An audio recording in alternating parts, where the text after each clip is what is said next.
So అలాగా గ్రెనేడ్లతో attack చేయడానికి Malaysia నుంచి హ్యాండ్లర్స్ ఇక్కడ లూథియానాలో ప్లాన్ చేశారని పోలీసులు కనిపెట్టి వాళ్ళని అరెస్ట్ చేశారు. పెద్ద మొత్తంలో గ్రెనేడ్ లాంచర్స్ అని ఒక గన్ లాగా ఉండి గ్రెనేడ్ని లాంచ్ చేస్తుంది. అంటే దాంట్లో గ్రెనేడ్ పెట్టి చేస్తే దూరంగా వెళ్ళి కూడా చేస్తుంది.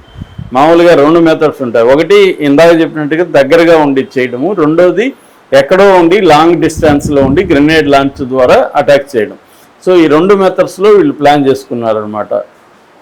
సో ఎక్కడో అంటే ఏ టాల్ బిల్డింగ్లోకి వెళ్ళి జనం ఉన్న చోటకి అక్కడ నుంచి గ్రెనేడ్ లాంచర్ ద్వారా, మామూలు చేత్తో విసిరితే దూరం పోదు కాబట్టి గ్రెనేడ్ లాంచర్ అయితే వేగము దూరము ఈ 2 కవర్ చేస్తుంది. సో అలా ప్లాన్ చేశారని చెప్తున్నారు. ఇప్పుడు దాన్ని పెద్ద ఎత్తున పట్టుకున్నట్టుగా డీజీపీ గౌరవ్ యాదవ్ పంజాబ్ డీజీపీ ప్రకటించాడు. ఇక రెండవది అల్ఫలాహ్ యూనివర్సిటీ ఇప్పుడు మొత్తంగా ఒక షాక్కి గురైన ఒక యూనివర్సిటీని టెర్రరిస్టులకి అడ్డాగా ఉందనేది యావత్తు దేశాన్ని షాక్కి గురి చేసింది. ఇందులో 3 టెర్రరిస్టులు ఇప్పుడు డాక్టర్లు ఈ యూనివర్సిటీకి కనెక్ట్ అయినారు. ఉమర్ నబీ ఎవరంటే మొన్న ఢిల్లీలో రెడ్ ఫోర్ట్ దగ్గర కారులో ఉన్న వ్యక్తి, కారుని పేల్చేసిన వ్యక్తి, అతను డాక్టర్ ఉమర్ నబీ హర్యానా. ఇంకొకరు డాక్టర్ ముజిమ్మల్ షకీల్ అంతకు ముందు రోజు అరెస్ట్ అయ్యాడు. ఆ తర్వాత డాక్టర్ షాహిదీ, ఆమె గురించి నిన్న కూడా చెప్పుకున్నాం. సో వీళ్ళు 3 డాక్టర్లు అల్ఫలాహ్ యూనివర్సిటీకి సంబంధించిన వాళ్ళు. ఈ అల్ఫలాహ్ యూనివర్సిటీ మీద ఇప్పుడు ప్రభుత్వం నిఘా పెట్టింది. ఈ అల్ఫలాహ్ యూనివర్సిటీని జావేద్ అహ్మద్ సిద్దికి అనే వ్యక్తి స్థాపించాడు. అతను 1995లో అల్ఫలాహ్ చారిటబుల్ ట్రస్ట్ అని ఒక ట్రస్ట్ని ప్రారంభించి 97లో ఇంజనీరింగ్ కాలేజ్ పెట్టాడు దాని తరపున.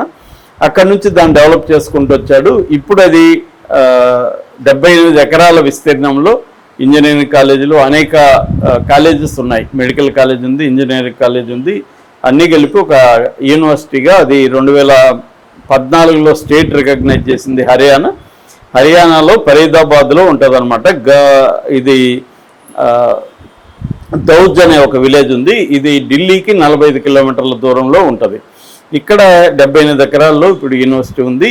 ఈ 2014లో స్టేట్ దీన్ని రికగ్నైజ్ చేస్తే 2015లో యూజీసీ యూనివర్సిటీ గ్రాంట్స్ కమిషన్ దీన్ని రికగ్నైజ్ చేసింది. సో దీనికి కాంగ్రెస్ ప్రభుత్వం అప్పుడు భూపేందర్ సింగ్ హుడా 2014లో 70 ఎకరాలు ఫ్రీగా ఇచ్చాడని చెప్తున్నారు. ఈ యూనివర్సిటీలో 50% ముస్లిం స్టూడెంట్స్కి ఎడ్యుకేషన్ ఫ్రీగా ఉంటుంది. ఇంకొక 40% నాన్ లోకల్ వాళ్ళని చేర్చుకుంటున్నారు. ఇక్కడే డౌట్లు వస్తుంది, నాన్ లోకల్ వాళ్ళు ఎవరు, వీళ్ళు వేరే ప్రాంతాల నుంచి వచ్చి ఇక్కడ టెర్రరిస్టులుగా ప్లాన్ చేస్తున్నారా అన్న డౌట్లు వస్తుంది. దీన్ని స్థాపించిన జావేద్ అహ్మద్ సిద్దికి మీద ఆల్రెడీ కేసులు ఉన్నాయి. 2000 సంవత్సరంలో ఫ్రాడ్ కింద ఇతను ఫ్రాడ్ చేశాడని, దాదాపు 7,50,00,000 ఫ్రాడ్ చేశాడని ఇతని మీద కేసు నడుస్తుంది. సో అట్లాగే ఇతను మామూలుగా మనకి నేషనల్ అసెస్మెంట్ అండ్ అక్రిడేషన్ ఒక సంస్థ ఉంటుంది. ఆ సంస్థ వీళ్ళకి ఒకప్పుడు అక్రిడేషన్ ఇచ్చింది, తర్వాత అది ల్యాప్స్ అయిపోయింది, దాని తర్వాత రెన్యూవల్ అయినప్పటికీ వీళ్ళు మాకు అక్యురేట్గా ఉంది, అక్రిడేషన్ ఇప్పటికీ ఉందని వీళ్ళు ప్రచారం చేసుకున్నారు. వాళ్ళు నోటీసులు ఇచ్చారు. దీన్ని బ్లాక్ లిస్ట్లో పెట్టే అవకాశం కూడా కనబడుతుంది. దీని మీద కంప్లీట్గా నివేదిక తెప్పించుకొని అమిత్ షా చూస్తున్నట్టు కూడా మనకు అర్థమవుతుంది. సో ఓవరాల్గా అల్ఫలాహ్ యూనివర్సిటీ ఈ వైట్ కాలర్ టెర్రరిస్టులను తయారు చేస్తున్నది అనేది ఇప్పుడు సంచలనంగా మారింది. దీని మీద నిఘా కూడా పెట్టారనమాట. ఏం జరుగుతుందని చూడాలి.